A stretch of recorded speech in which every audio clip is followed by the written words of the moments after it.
अस्सलाम वालेकुम। आज हम डिस्कस करेंगे कौन सी ऐसी गलतियां आप करते हैं जिनसे आपके बच्चे में अबनॉर्मलिटी होने के चांस बढ़ जाते हैं। वो गलतियां आप अगर कर रहे हैं तो खुदा न खास्ता आपका या आपके फैमिली में से किसी का भी बच्चा अबनॉर्मल हो सकता है।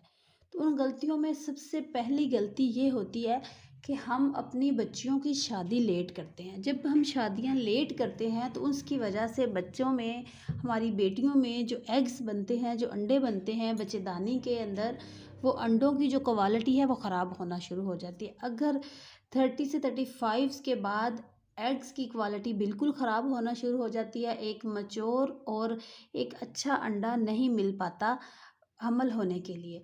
तो इसलिए सबसे पहली गलती ये हुई, आपने बच्चों की शादी जब करनी होती है तो देखना है कि एज को आपने मद्देनज़र रख के फिर करनी होती है। उसके बाद दूसरी चीज़, हमारी बच्चियों के हार्मोन्स ख़राब होते हैं। हमारी जवान बच्चियाँ होती हैं, उनको मेंसेस जो आ रहे होते हैं, तो उनको हर महीने में 2 बार आ रहे हैं या 2-2 महीने के बाद जब आ रहे हैं तो पूरा 15-15 दिन, महीना-महीना मेंसेस रुकते नहीं हैं, जिसकी वजह से जो अंडे होते हैं वो ज़्यादा रिलीज़ हो रहे होते हैं, यानी कि हार्मोन्स ख़राब होते हैं। हर महीने 1 अंडा बच्चेदानी से रिलीज़ होकर यूट्रस में आता है, वो अंडा फटता है तो हमल जब नहीं होता तो वो अंडा फट के उसमें से ब्लड जो निकलता है वो मेंसेस की शक्ल में ज़ाया हो रहा होता है। तो अगर तो वो बार-बार आ रहा है, महीने में 2 बार मेंसेस आ रहे हैं तो 1 महीने में आपके 2 अंडे ज़ाया हो रहे हैं। अगर आपको 6-6 महीने मेंसेस नहीं आ रहे फिर भी आपके अंडों की क्वालिटी ख़राब है। अगर ज़्यादा आ रहे हैं तो फिर भी आपके अंडों की क्वालिटी ख़राब है। पीरियड्स का साइकिल होना चाहिए हर औरत को, या महीने से 5 दिन ऊपर होके आ रहे हैं या 5 दिन कम होके आ रहे हैं, 28 दिन बाद आ रहे हैं, 32 दिन बाद आ रहे हैं या 35 दिन बाद आ रहे हैं, तो ये एक साइकिल ही होना चाहिए। हर माह ऐसे ही रूटीन से मेंसेस आने चाहिए। हम बच्चियों का जब इलाज नहीं करवाते, उनके हार्मोन्स इम्बैलेंस को सेट नहीं करते, तो उस वजह से बाद में जब शादी होती है तो हमल होता ही नहीं है, हमल लेट होता है, या फिर जब लेट होता है तो फिर उसमें मिसकैरेज के चांस बढ़ जाते हैं, क्योंकि एग ख़राब था, शुरू की उसकी बुनियाद ही ख़राब थी। अगली चीज़, अगर खुदा ना खास्ता आपको शादी से पहले बीमारी है, शुगर, ब्लड प्रेशर कोई भी, और आपने उसका इलाज नहीं करवाया, इससे भी आपके अंडों पे, आपकी बच्चेदानी पे, आपकी फ्लोपेन ट्यूब्स पे, ओवरीज पर असर पड़ता है, जिसकी वजह से, क्योंकि वो जो मेडिसिन आप खा रहे होते हैं उन मेडिसिन का साइड इफ़ेक्ट्स बहुत ज़्यादा होते हैं। तो जब वो साइड इफ़ेक्ट होते हैं, या तो आप प्रॉपर इलाज करवाएं, इलाज के साथ साथ परहेज़ बहुत ज़रूरी होती है। जब परहेज़ के साथ आप प्रॉपर इलाज करवा रहे हैं और वो ठीक हो जाते हैं तो ठीक है। अगर वो आपकी मेडिसिन से आपकी बीमारी ठीक नहीं हो पा रही और आप एक लंबे अरसे तक इलाज करवा रहे हैं तो फिर आपके ये मसाइल बनते हैं।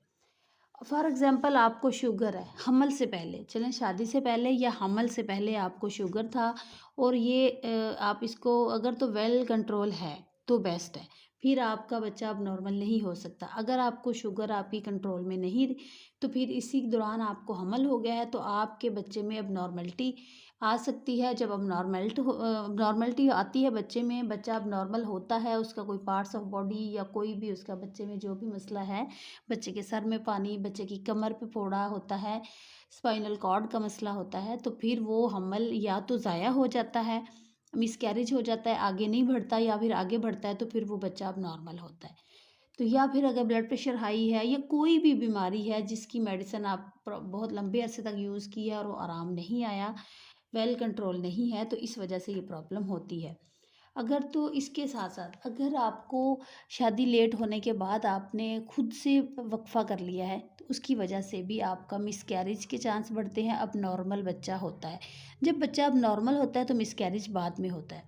अब यहाँ पे आपने ये चीज़ नोट कर ली है कि 40 के बाद, 40 साल के बाद जो एग हैं वो कम होना शुरू हो जाते हैं। 45 तक अक्सर ख़वातीन के एग, जो अंडे हैं, वो बिल्कुल ख़त्म हो जाते हैं। 45 साल के बाद उनके अंडे बनते ही नहीं हैं, उनकी हमल उनको होता ही नहीं है।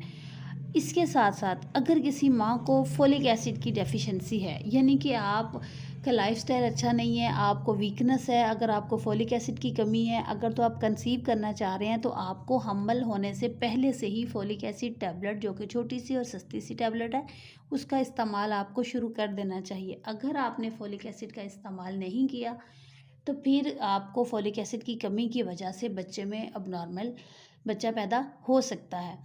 इसमें यहाँ पे मैं ये कहूँगी कि आपको वीकनेस यानी कि आपका लाइफ़स्टाइल शादी से पहले से अगर अच्छा है, तो फिर आप बगैर मेडिसिन के भी एक बच्चा पैदा कर सकते हैं। दूसरे बच्चे, तीसरे बच्चे की दफ़ा आपको फ़ील होगा कि मैं वीक हूँ या मेरी टाँगों में या कमर में पेन है या मुझे लकोरिया है, पानी पड़ रहा है। अगर आपका लाइफ़स्टाइल शुरू में अच्छा था, अभी भी अच्छा है, तो आप एक हेल्दी माँ हैं, तो आप एक हेल्दी बेबी को जन्म देंगी।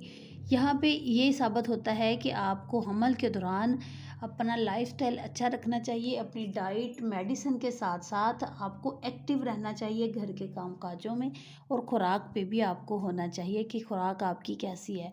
हफ़्ते में अंडा अगर आप 2-3 बार एग भी खा रहे हैं, हर चीज़ खा रहे हैं, रेड मीट, चिकन, हर चीज़, सब्ज़ियाँ, हरे पत्तों वाली सब्ज़ियाँ, ड्राई फ्रूट्स, खजूर वगैरह का इस्तेमाल करें, नट्स का इस्तेमाल करें, तो हर चीज़ आपको दालों का इस्तेमाल करें।